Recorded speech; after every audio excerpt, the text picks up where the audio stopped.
Salam la team, j'espère que vous allez bien. Donc, petite vidéo Algérie-Arabie Saoudite, finale des U20. Donc, aujourd'hui même, la vidéo va sortir donc ce matin. Vous avez toute la journée pour la voir. Et en début d'après-midi avant le match. Le match, on rappelle, aura lieu à 16h. Donc, il a été avancé, hein. Normalement, on aurait dû jouer le soir avec la chaleur, etc. Bizarrement, le match a été avancé à 16h. Donc, il va faire très, très chaud. L'Arabie Saoudite est clairement avantagée en termes de température, en termes de climat sur ce match-là. Euh, c'est un peu bizarre, mais bon, on va dire que c'est les contextes, que c'est comme ça, les coupes arabes, les coupes d'Afrique, etc. On n'a pas à être choqué, c'est habituel. Inch'Allah, on va quand même gagner. Donc, vidéo les gars de 5 minutes, on va parler un peu du match à venir, un peu tout ce qui est composition, etc., physionomie du match, etc. Vidéo assez courte, maximum de pouces bleus, la famille, maximum de commentaires. Et voilà, je suis désolé de ne pas l'avoir fait plus tôt, c'était prévu hier matin. Malheureusement, je vous fais ça que le jour même, mais vous avez quand même la matinée en début d'après-midi pour la regarder. C'est 5 minutes, c'est pas long. Bref, on commence les gars. Donc match qui va être très très très disputé. Avant ça, j'aimerais revenir sur quelque chose qui m'a assez embêté. C'est les déclarations du coach donc des U20 où il a été voilà il a fait part de la fraternité entre les deux pays, etc. Bon, c'est normal, on est fraternel avec tous les gens qui sont dans cette coupe, vu que c'est des pays en général qui sont soit musulmans, qui sont tous musulmans il me semble, et la plupart des pays arabes. Mais bref, c'est pas le sujet. Moi, j'ai pas trop aimé ce manque ce manque de niaque, ce manque de conviction, ce manque de défis, de statistiques, d'envie, parce qu'il a déclaré qu'il n'y aurait pas de vainqueur et il n'y aurait pas de vaincu. C'est-à-dire que voilà, le but c'était de jouer un maximum de matchs pour prendre de l'expérience. L'Arabie Saoudite est en finale, l'Algérie est en finale, il n'y aura pas de vainqueur, il n'y aura pas de vaincu. Non, c'est quoi cette mentalité? C'est pas une mentalité qu'on veut inspirer à nos jeunes, parce que c'est pas la mentalité de notre équipe A. Les U20, les U17, les A', tout ça, on doit tous avoir le même style de jeu, la même mentalité normalement. Normalement, c'est comme ça qu'on bâtit les grands clubs et les grandes nations. Regardez le Barça, ils ont le tiki-taka. Tout le monde joue comme ça. Regardez l'Ajax, tout le monde joue comme ça. L'Atlético, tout le monde joue façon Atlético. Et là, la mentalité du coach, j'ai pas apprécié du tout ses déclarations sur ce point-là. C'est un coach qui est pour moi mitigé. Donc il y a des points forts, des points faibles. Pour l'instant, il gagne. Il est très bon en coaching de dernière minute. J'ai l'impression qu'il gère bien son groupe. Mais par contre, il y a beaucoup de choses où il doit s'améliorer.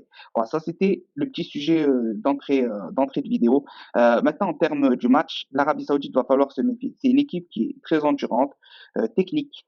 Ils mettent une certaine intensité dans leur pressing. Ça va être un match totalement différent de ce qu'on a connu pour moi. Ça n'a rien à voir avec le Maroc, ça n'a rien à voir avec la Tunisie et ça n'a quasi rien à voir avec les matchs de groupe. Donc là, ouais, ça va être une équipe et ils sont très très rapides aussi. Ils ont des joueurs qui sont très très rapides. Bref, c'est une équipe qui est assez complète, assez homogène. Ils sont pas là pour rien. Ils n'ont pas battu l'Égypte chez eux, qui était pour moi le grand favori de cette compétition. Ils l'ont pas battu pour rien. Donc ça va être un match où il va falloir être très prudent. Pour être très prudent, pardon, il va falloir jouer avec tout ce qu'on a montré de bien sur le match, sur l'ensemble de la compétition. Déjà, on sait que dans les derniers instants, on est très, très, très dangereux. Très dangereux par un coaching gagnant. Donc, il va falloir encore qu'ils remettent ce coaching gagnant à l'honneur sur ce match-là. Il va falloir aussi qu'il soit imprévisible parce que là, l'Arabie Saoudite a bien la mise en avant sur certains joueurs. Et Tamer côté droit. On sait qu'il est dangereux. Là, le petit Rafik qui est rentré, Rafik Omar qui a marqué le doublé face à la Tunisie, il va être très très suivi. Donc, est-ce qu'on le fait jouer d'entrée? Est-ce qu'on le fait rentrer à la fin? Moi, je pense qu'il faut le faire jouer tout de suite.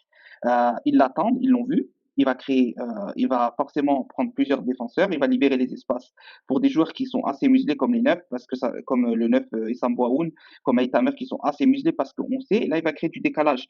Le faire rentrer vers la fin, je pense pas, parce qu'il va encore créer. Ils vont clairement tout miser sur lui, ils vont le bloquer, et nous, on va trop se concentrer sur lui en pensant qu'il va faire l'exploit. Je pense qu'il faut le laisser sur sa dynamique. Il a joué 30 dernières minutes extraordinaires. Il a le moral à bloc. Il sait qu'il a fait le match. Il sait qu'il a qualifié le tir en finale. Faites-le tout de suite entrer côté gauche à la place de Boulbina.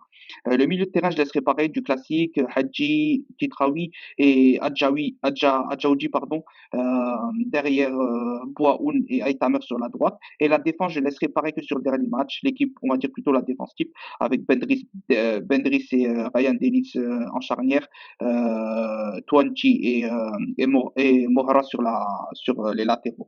Je pense que c'est comme ça qu'il faut jouer. Il faut quasi rien changer face à la Tunisie. Première mi-temps, individuellement, c'était très bon, mais c'était le collectif qui manquait. En deuxième mi-temps, le collectif a été bon et on a écrasé la Tunisie dans tous les domaines. Donc, il faut commencer comme la deuxième mi-temps face à la Tunisie dès le début. Ensuite, sur le banc, très important, Boulbina, il a fait une bonne entrée, il va être un peu piqué dans son orgueil, parce que si Rapé Komar le remplace dès le début, il risque donc de faire une très très bonne entrée, cette fois de concrétiser les actions qu'il n'a pas concrétisées sur le précédent match. Il y a également le jeune Dougui, qui aura été mis sur le banc, qui n'aura pas été titulaire alors qu'il est très très bon. On a vu qu'il avait marqué un but dans les derniers instants sur le match face au Maroc, je crois, ou le match juste avant. Donc voilà, il y a du bon coaching à faire là. Il faut jouer sur les forces, les faiblesses, sur le mental, sur le groupe. Et sur l'envie, il faut toujours garder la même. Maintenant, on est au bout. Une finale, ça se gagne. Voilà, je ne vais pas te dire plus. On se retrouve dès demain soir pour l'après-match. Dites-moi comment vous voyez cette rencontre dans les commentaires. J'essaierai de vous répondre juste avant le match. Et nous, on se retrouve dès fin d'après-midi pour parler de tout ça. One, two, three, viva l'Algérie. Une finale, ça se gagne. On espère revenir avec la coupe.